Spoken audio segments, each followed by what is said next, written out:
Buenos compañeros y profesor.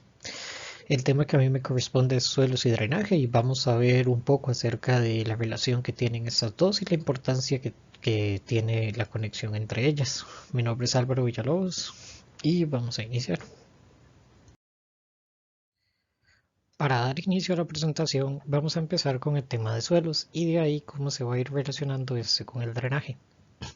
Para hablar de los suelos, primero se necesita conocer cómo está compuesto o conformado. Desde cursos anteriores ya se han visto los horizontes o capas que componen al suelo. Cada una de estas capas u horizontes presentan diferentes características y propiedades particulares.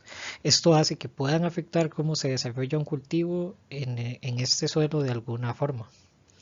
Las capas se muestran a continuación, serían la orgánica o A superficie, B subsuelo, C sustrato y la R de roca. Diferentes capas de suelo contienen una variedad de nutrientes esenciales para el crecimiento de las plantas. Las capas de suelo también influyen en la capacidad del suelo para retener y drenar agua. Al comprender las propiedades de retención de agua y drenaje de cada horizonte, se pueden implementar sistemas de riego y drenaje eficientes para evitar problemas de encharcamiento o sequía. En las raíces de las plantas, la estructura y la cantidad de espacio de aire entre las partículas también se ven afectadas por las capas. De forma óptima se tendría un flujo adecuado de aire y agua en el perfil del suelo, beneficiando el desarrollo de raíces y evitando en lo posible la compactación del suelo que dificultaría el desarrollo de las plantas. Luego de ver las capas de las cuales está conformado el suelo, se tiene cuál es la composición del suelo. Para esto se puede clasificar las composiciones en mineral, orgánico, agua y aire. Básicamente esto encerraría los componentes que esperaríamos encontrar en un estudio de suelos. La parte sólida y la parte porosa se van a dividir en dos. En este caso, la parte sólida se va a dividir en mineral, que sería un 45%, y orgánico, que sería un 5%. Y luego se tiene el espacio poroso, que sería otro 50%, siendo una diferencia entre el aire y el agua entre un 20 y 30% para cada uno, con lo que podría ser 25-25, 20-30, cualquier número que aproxime este rango a un 50% sería lo esperado. La razón por la que es importante conocer esta información es que el espacio poroso, además de contener el aire y el agua, es lo que determina el flujo de ambos en el suelo. El tamaño de los poros también afecta el flujo de aire y agua, por lo que el tamaño, tanto como la cantidad de poros que hay, básicamente van a determinar características o propiedades que nos pueden servir a nosotros para el riego, para el drenaje y demás tareas que ocupemos realizar en el suelo. Una propiedad del suelo que es de gran importancia es la densidad. Es de gran importancia conocer esta propiedad porque, como se mencionó anteriormente, el suelo se encuentra compuesto de diversos elementos.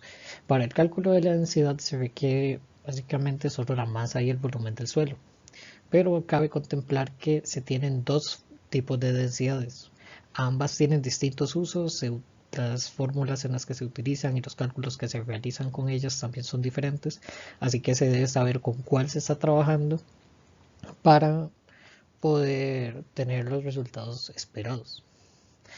La primera, que sería la densidad aparente, sería la masa del suelo seco entre el volumen sin compactar. Y la densidad real sería la misma masa del suelo seco entre el volumen compactado.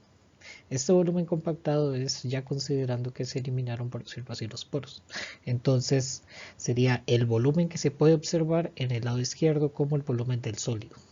El volumen de agua y el volumen de aire se puede decir que ya fue removido para cuando se calcula la densidad real. Esto es solo números, pero si fuese el caso, se hace una prueba de laboratorio para poder eliminar el agua, por ejemplo, del suelo y así poder tener el volumen eh, requerido. La porosidad del suelo es de vital importancia para comprender la calidad y la capacidad del suelo para desarrollar un cultivo. Esta porosidad se refiere a la proporción de espacio vacío que tiene el suelo con relación al volumen total. Estos espacios vacíos pueden estar llenos de aire o de agua, como se mencionó anteriormente, y están formados por poros de diferentes tamaños. El tamaño en los poros no es constante, sino que puede ir variando. Como se puede observar en la imagen, los poros están siendo, hay menos poros del lado izquierdo, hacia donde hay poros mayores y de mayor tamaño al lado derecho. Como se puede observar al lado izquierdo, básicamente no fluye ni aire ni agua, mientras que al lado derecho se puede observar un flujo casi que completo entre arriba y abajo, con pequeñas, básicamente, vías entre las partes sólidas del suelo. Esto ayuda a que la aireación y la respiración de las raíces se dé de forma adecuada. La retención de agua también se ve afectada por esta porosidad y por el tamaño de poros. Mediante esto se puede hacer un mejor trabajo de drenaje para que para evitar las inundaciones en los terrenos, y que de esta forma la producción del cultivo sea la más óptima posible. Una vez que se comprende cómo funcionan los poros en el suelo, se puede observar que también existe la retención de agua y la cantidad de agua que hay en un suelo. Se tienen tres parámetros o tres rangos en los cuales se estima la cantidad de agua que hay en el suelo. Para ello se tiene la primera, que sería la higroscópica, la capilar y la gravitacional. En el primer caso, que sería la higroscópica, esa agua es básicamente no útil, es agua que no está disponible para que las plantas puedan absorber, ya que es mínima y está muy adherida al suelo. El agua capilar, que se considera el agua útil que puede absorber la planta de manera más cómoda. Y por último se tiene el agua gravitacional, que sería el agua que escurre del bloque de suelo que tenga por excedente de agua. O sea, el suelo no tiene la capacidad de soportar tanta cantidad de agua, así que se va liberada por gravitación. Para finalizar, se tiene un pequeño resumen de un formulario, ya que serían las fórmulas usuales que se usarían para realizar estos cálculos. En lo que sería la succión humedad del suelo, se utiliza como dato de entrada el diámetro de poros. Esto permite tener un PF, que sería la succión, en base al diámetro de poros nada más, con una función logarítmica. Luego, la macroporosidad drenable se considera como S, que es igual a R entre H, R siendo la altura de agua y H siendo la altura del suelo. Esto daría cuáles los poros por los cuales se puede drenar, por decirlo de esta forma. Luego, la porosidad total se tiene, que sería SR más S, siendo S la porosidad drenable y SR la retención específica, que sería la capacidad de campo, el porcentaje de humedad, y N siendo la porosidad total. Luego, la macroporosidad también se puede obtener por la conductividad en caso de que no se tengan suficientes datos. Si se tiene la conductividad, se puede realizar esta fórmula, que sería K elevado a la 0,5 o raíz de K, para obtener un valor de macroporosidad. Y para finalizar, las últimas variables que se contemplan sería la transmisividad, que es el resultado, son producto de la conductividad hidráulica y la profundidad de horizonte saturado.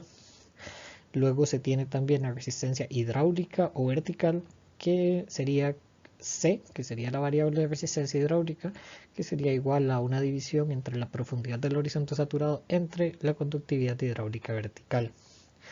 Y por último se tendría la variable factor de fuga, que se va a describir con la letra griega lambda, que sería un producto, la raíz de un producto de tres elementos, que sería la conductividad hidráulica, la profundidad de horizonte saturado y la resistencia hidráulica. El producto de estas tres dentro de una raíz cuadrada daría el resultado lambda, y si no, también se puede hacer uso de la transmisividad y la resistencia hidráulica como un producto igual dentro de una raíz.